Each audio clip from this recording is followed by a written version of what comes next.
The ex-CFPB director just exposed sneaky bank scams and fees affecting millions of Americans. People were able to ask him anything, and I've included dozens of his direct answers later in the video. You'll see how over 20 federal cases against banks and lenders were quietly dropped, and the almost criminal way your phone number or email at checkout can be used to charge you more than the person in front of you. Plus, I'll show you the exact steps that you can take to protect yourself from bank scams right now, how to spot a junk fee before you pay it, and why your rights depend entirely on the state that you live in. First, the CFPB has been gutted. Now, a few months ago, something big happened that most people miss, but it's about to hit all of us in the wallet. Rohit Chopra, the guy who ran the Consumer Financial Protection Bureau, or CFPB, the federal agency whose entire job is to keep banks, credit card companies, and credit bureaus from ripping you off, got fired by President Trump. And the very second he was gone, the knives came out. The CFPB's budget, it was slashed by nearly 50%. More than 20 pending federal cases against banks and lenders, they were dropped overnight. And the companies that were supposed to pay millions back to everyday people, many of them just got a free pass. And as Chopra put it, the Trump CFPB has handed out so many corporate pardons, either by dismissing pending lawsuits against big banks like JP Morgan Chase, Wells Fargo, and Capital One, or undoing settled cases, taking tens of millions of dollars out of the pockets of people, including service members and veterans. Now think about that for a second.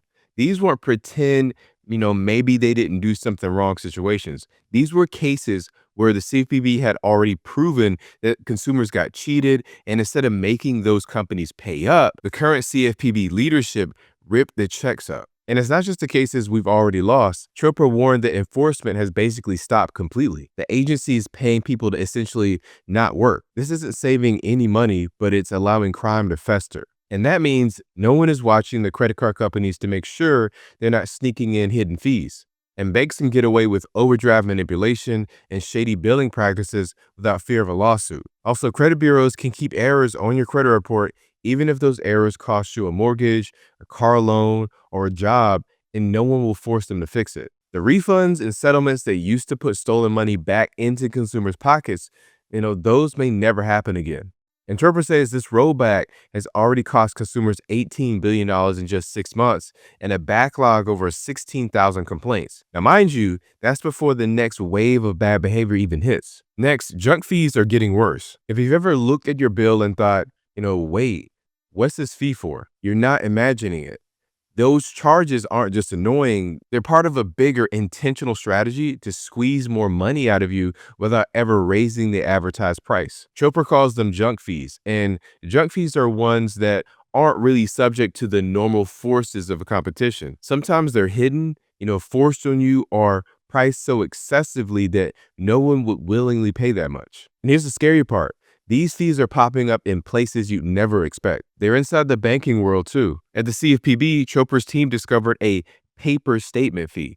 Some companies charged every single month, even though they didn't actually print or mail anything. And then there's overdraft manipulation. So many banks will reorder your transactions from largest to smallest, not because it's better for you, but because it triggers more overdraft fees. He said, we found so many financial firms manipulating the order of your transactions in order to trigger more fees. Now think about it. You could have the money to cover 3 small purchases, but if your bank processes a big one first, suddenly you're racking up $35 overdraft fees on all the rest of the purchases. So here's how it plays out. You've got $100 in your account. Let's say you have that. Then you spend $12 on lunch, $35 on groceries, and then pay a $90 bill. So if the bank processes the $90 bill first, your balance drops to $10, and suddenly your $12 lunch and $35 groceries are overdraft. That's one extra $35 fee that you never should have had. Now, it's not just banks either. Chopra says these fees are now creeping into rental housing. Some landlords require you to pay rent through one specific online portal, and that portal slaps on a mandatory service fee you can't avoid. And moving out? Get ready for excessive move-out fees that feel more like a punishment than payment. And of course, we can't forget hotels, even tickets and airlines. The price you see online is often just bait. By the time you click checkout, you're hit with a blizzard of service and processing and facility fees. Like Chopra puts it, this is all by design. Rather than compete on an upfront price, we're seeing companies advertise one price, but then load up the final tab with fees. This lets companies game search results online and mask price hikes. But it's actually getting worse. And here's the bad news. The same enforcement agency that used to fine companies for this nonsense is now looking the other way. Without active policing from the CFPB, there's no one stopping banks, landlords, and corporations from making junk fees a bigger and bigger share of the profit. And if you're thinking, I'll just read the fine print. Remember, these companies are experts at hiding fees in plain sight. They know most people won't fight a $5, $15, or a $25 fee, especially if doing so requires hours on hold or a long back and forth dispute. Now, let's talk about how to spot these junk fees before they get you. Catching junk fees isn't always easy. They're designed to blend in with everything. But there are a few patterns that you can watch out for. You want to look for vague line items. So if a bill lists something like a service fee, a processing charge, or administrative costs without explaining exactly what it covers, it's a red flag. You can compare the total to the advertised price.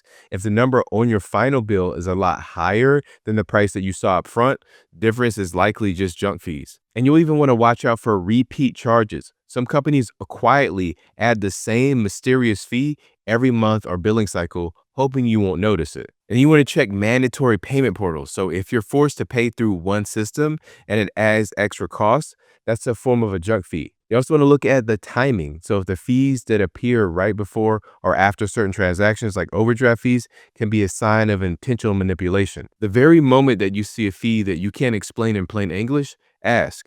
If the company can't give you a clear, specific reason for it, it's probably a junk fee. Now, let's move on to the next big threat, which is surveillance pricing. So, what if you booked a last minute flight, let's say, for a job interview and notice that the price is oddly high? You refresh the page on your laptop and now it's different. That's not bad luck. That's surveillance pricing at work. So Chopra explains it like this. He says surveillance pricing, this is the practice where the company can figure out your browsing history, contact list, geolocation history, and more to target you with a specific price rather than using a price tag. In other words, they're not just selling you a product. They're selling you a price, and it's based on how desperate they think you are. And AI is supercharging this problem. This isn't just a cookies on your browser thing anymore. Chopra says AI is making it possible to personalize price hikes at scale. He said the new AI models can help facilitate personalized price gouging. This means you might pay more for a flight if an airline knows you need to get to a job interview or a funeral. Now, think about all the info they have on you, searching urgent care near me before booking a hotel, checking for rental cars right after a flight search. All of that data can be pieced together to figure out when you really need something, and that's when they jack up the price. And it's not just travel either. While flights and hotels are the obvious example, Chopra warns that it could creep into lending and credit cards too. So picture this. A credit card issuer notices that you've been shopping at payday loan websites. You apply for a balance transfer card. The offer you see is suddenly much worse than what other people with your same credit profile are getting. And why? That's because the algorithm thinks that you'll accept worse terms out of urgency. But in the past, I found these algorithms use the same data in a way that actually helps you. A well-known hack with the Apple Card and some other issuers is that if you put a big ticket item in your online shopping cart, let's say a MacBook, and then apply for the card, Apple systems can see you're looking to make a big purchase. That can lead to higher approval amounts than if you just applied cold. It's really the same principle, tailoring the offer to your situation, but in one case, it's used to squeeze you, and in the other, it's used to make the sale by giving you a better limit. Let's talk about why this matters right now. So here's the real thing. There's no federal rule stopping companies from doing this. The FTC started looking into it, but according to Chopra, those efforts were shut down. That means any industry, not just airlines, could quietly start using your personal data to squeeze more money out of you. And you never even know what was happening. So here's how you can protect yourself. You want to shop in incognito mode or clear cookies between searches. You can use a VPN to disguise your location when price shopping. And you want to compare prices across multiple devices and networks before buying anything. Because the truth is, once companies start figuring out what you're willing to pay instead of what the market will pay, it's game over for transparent pricing. Now let's move on to company mergers and how they equal higher prices across the board. So you ever walk down the grocery aisle and feel like you got dozens of choices, right? Different brands, different packaging, different slogans. But here's the secret. A lot of those choices aren't choices at all. Chopra put it bluntly, sometimes when we walk down the grocery aisle, we think we have a lot of choice, but in reality, 2 or 3 companies control all the options. And that's exactly what's happening now in the credit card world. There's the Capital One and Discover mega merger. In May of this year, Capital One officially closed its $35 billion all-stock acquisition of Discover Financial Services. This deal instantly made Capital One one of the largest credit card issuers in the US and gave it control of the Discover network itself. Now, on the surface, you'll still see 2 brands, but behind the curtain, this merger combines one of the most aggressive card issuers with a payment network that can now be steered in-house. That means Capital One isn't just competing in the issuer market, it's controlling the rails the transactions run on too. So with fewer big issuers, competition on interest rates, rewards, and fees can quietly fade away. Even without working together, the top players can watch each other's moves, match changes, and keep them in place, knowing you have fewer places to go. For co-branded travel card holders, this could really mean fewer generous sign-up bonuses when issuers feel less pressure to outdo each other. It can mean more annual fee hikes without matching improvements and rewards. It means higher interchange and network fees for merchants, costs that can trickle down to consumers in really subtle ways. And Chopra's concern is that mergers like this don't just, reduce competition. They give giants like Capital One the leverage to shape the market to their advantage. And once few companies dominate, they can integrate surveillance pricing or junk fee practices into their terms with little pushback. And then there's credit reporting errors. Chopra says one of the most damaging and least visible risks for people right now is bad data sitting on their credit reports. He says when a consumer has an inaccurate item on their credit report, it has real consequences on their potential to get a job, an apartment, a loan, and much more. Your credit report decides whether your credit card application gets approved, how big your starting limit is, and even what interest rate you get. And while Chopra was at the CFPB, the agency sued credit bureaus to force them to fix errors quickly and accurately.